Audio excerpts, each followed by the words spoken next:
Os angen cyflwyniad ar non-Stanford, mae'n enw cyfarwydd yn gyn-bencampwr byd yn y trethlon, ac fe orffennodd hi'n bedwerydd yn y Gemau Olympaidd yn Rio nôl yn 2016. Non oedd capten tîm Cymru ar yr arfordir air 4 blynedd yn ôl, a Birmingham fydd i gemau ola hi. Mae triathlon yn absolutely bonkers. Mae'n bonkers achos mae'n really hir. Pam dwi wedi dewis gwneud event sy'n cymryd 2 awr, pam byddai'n gallu gwneud rhywbeth llawer fwy hawdd. Dwi ddim yn gwybod, ond dwi'n siŵr mae'n rhywbeth i wneud gyda fe personality fi. Birmingham fydd gemau ola non, ac mae'n benderfynol orffen mewn steil. Fel cyn-bencampwr byd ac athletwr Olympaidd, does neb yn gwybod yn well pa mor ffyrnig fydd y cystadlu.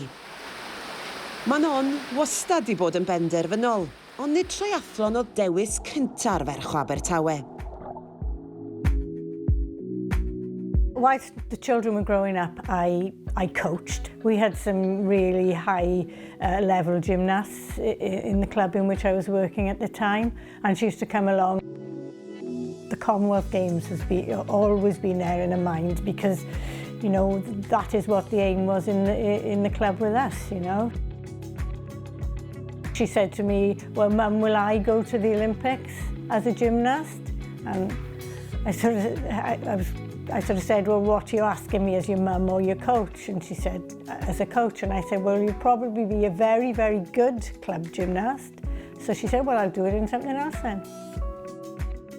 Well, you got her into running, really, didn't you? She won the first race, you know, and I wasn't beaten after that.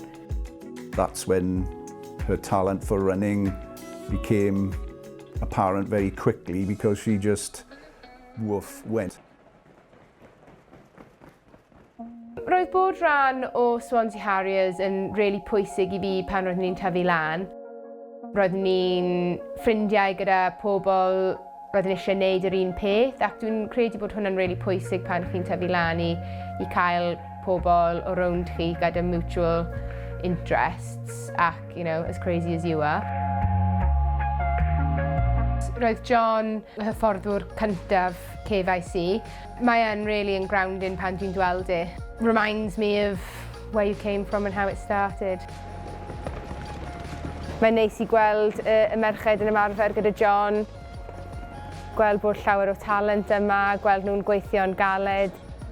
Pwynt mwyaf bwysig i fi oedd grassroots a ble chi'n dechrau. Fydd e ddim yn sefyll yma heddiw os roedd ni ddim yn dechrau gyda'r Harriers. Bringing back memories to you? Yeah, we used to come here every Tuesday and Thursday after school. Yes. 6 o'clock was it every week?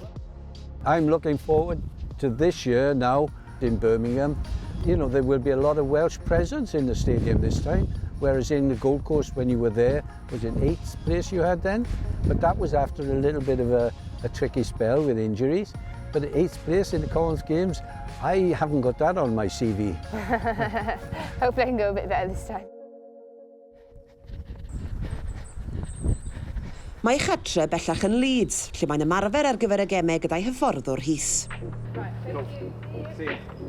As a triathlete, Non is incredibly hard-working. She's incredibly passionate.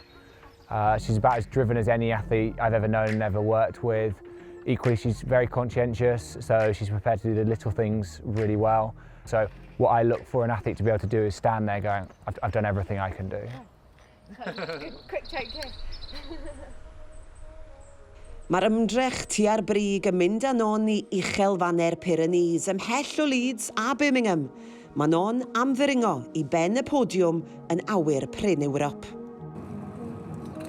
Mae training camp yn helpu fi ganolbwyntio ar y gemau sy'n dod lan ac really rhoi popeth at y gemau, heb distractions. Mae bod lan yn y mynyddoedd yn wneud popeth yn fwy galed. Gobeithio, mae'n cael effaith fwyaf pan ni'n ymarfer, achos mae llai o ocsigen lan yma, a pan ni'n mynd nôl lawr at lefel y môr, gobeithio fydd yn gryfach. Mae'n mantis nawr i mynd i Birmingham ble mae'n isel ar ôl bod lan yma yn y mynyddoedd.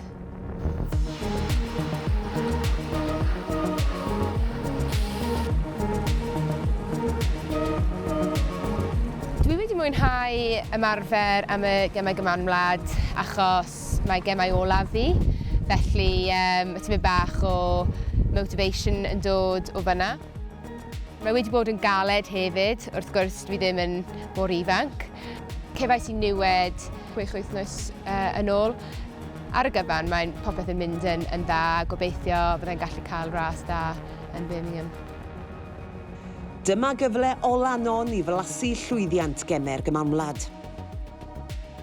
I think all endurance athletes have demons that they need to exercise. Mae rhywbeth yn gyrru nhw i gwneud ac dwi'n credu mewn rhywbeth fel like demon in a demon. I can't put my finger on what those demons are for me specifically, but yeah, it's just a need to push yourself and suffer a bit, I think. Sounds a bit sadistic, doesn't it?